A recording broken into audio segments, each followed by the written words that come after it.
तो आप लोग में से जितने भी लोग झारखंड राज्य में क्लास 1 से लेकर के 7 तक पढ़ाई कर रहे हैं या फिर आपके घर में कोई पढ़ाई कर रहा है तो ध्यान से अलर्ट हो जाइए, क्योंकि उनका एग्ज़ाम आ चुका है। ठीक है, गवर्नमेंट स्कूल, सरकारी स्कूल में पहली कक्षा से लेकर के 7वीं कक्षा की परीक्षा जो है कल से होने वाली है।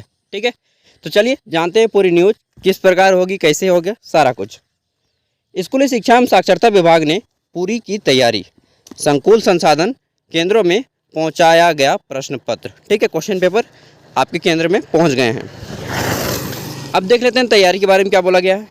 तो तैयारी में बोला गया है, रांची हिंदुस्तान ब्यूरो के द्वारा यह बताया जा रहा है कि झारखंड के सरकारी स्कूलों में पहली से 7वीं कक्षा की वार्षिक परीक्षा यानी कि एनुअल एग्जामिनेशन जो साल में एक बार होता है, ठीक है, शनिवार से शुरू होगी, यानी कि कल से शुरू होगी। स्कूली शिक्षा व साक्षरता विभाग ने इसकी तैयारी पूरी कर ली है। प्रश्न पत्र स्कूलों की जगह स्कूल संसाधन केंद्रों में उपलब्ध कराए गए हैं। आपका क्वेश्चन पेपर पहुंच गया है स्कूलों में। ठीक है, आगे बोला गया है कि यहाँ से स्कूल के प्रधान अपने स्कूल के क्लास वार बच्चों के संख्या के आधार पर प्रश्न पत्र ले जाएंगे। ठीक है, फिर बोला गया है कि एक संकुल संसाधन केंद्र के तहत 15 स्कूल तक संचालित होते हैं। फिर बोला गया है कि CRC से एक स्कूल की दूरी भी 10 किलोमीटर तक है। ठीक है, फिर बोला गया है कि क्लासवार व विषयवार प्रश्न पत्र के बंडल तैयार करने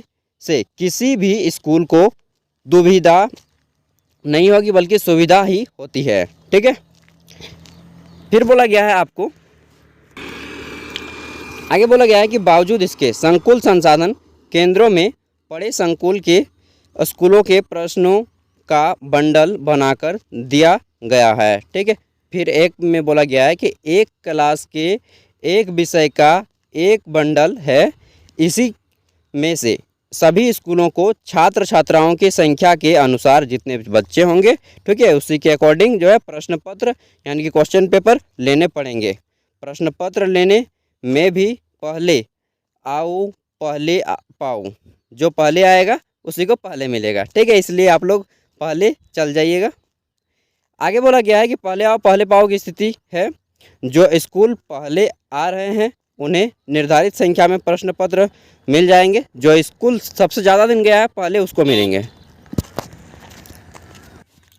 अब समस्या किनको होगी? समस्या उन बच्चों की होगी जो स्कूल बहुत कम आते हैं। ठीक है, लेकिन जिन स्कूलों ने गुरुवार तक प्रश्न नहीं लाया है, अगले दिन उनके स्कूलों के लिए प्रश्न पत्र घटने की भी आशंका बनी हुई है। ठीक है, तो अगर आपके स्कूल में नहीं लाया गया है तो आपके स्कूल में घट भी सकता है। वैसे में वे जेरोक्स करेंगे और देंगे और क्या करेंगे। 13 मई तक होनी है परीक्षा। ठीक है, 13 मई तक आपकी जो है परीक्षा कंप्लीट हो जानी है इस महीना के। फिर बोला गया है कि परीक्षा पहली से 7वीं की परीक्षा 6 से 13 मई तक संचालित की जाएगी, यानी कि आज हो गया आपका 5, कल 6 तारीख है, 6 तारीख से लेकर के 13 तारीख के बीच में सब परीक्षा कंप्लीट हो जाएगी। ठीक है, फिर बोला गया है कि पहली दूसरी की परीक्षाएं 6, 8 व 9 मई की होगी। ध्यान से देखिएगा, पहली कक्षा दूसरी कक्षा की परीक्षा जो है 6 तारीख को होगा, यानी कि कल होगा। ठीक है, पहली दूसरी की परीक्षा 6, 8 और 9 मई। ठीक है, कल होगा, 8 तारीख को होगा और फिर 9 तारीख को होगा। फिर बोला गया है कि वही तीसरी से 5वीं की जो परीक्षा है, ठीक है, 3, 4 और 5 की परीक्षाएं 6, 8 और 9 और 10 6 तारीख को भी होगा, 8 तारीख को भी होगा। ठीक है, 9 तारीख को भी होगा और 10 तारीख को भी आयोजित होगी।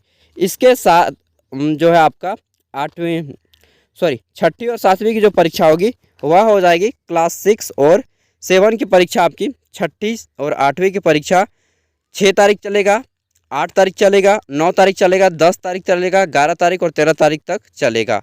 ठीक है, सभी परीक्षाएं सुबह 7:30 बजे से स्टार्ट हो जाएंगी, सुबह 7:30 बजे से स्टार्ट हो जाएंगी, जो 9 बजे तक आयोजित होंगी। एकदम मतलब सुबह सुबह ही आपको रेडी हो जाना होगा, 5 बजे उठ जाएंगे, आराम से 6:30 बजे स्कूल पहुंच जाएंगे, 6:30 से 7 बजे के बीच में।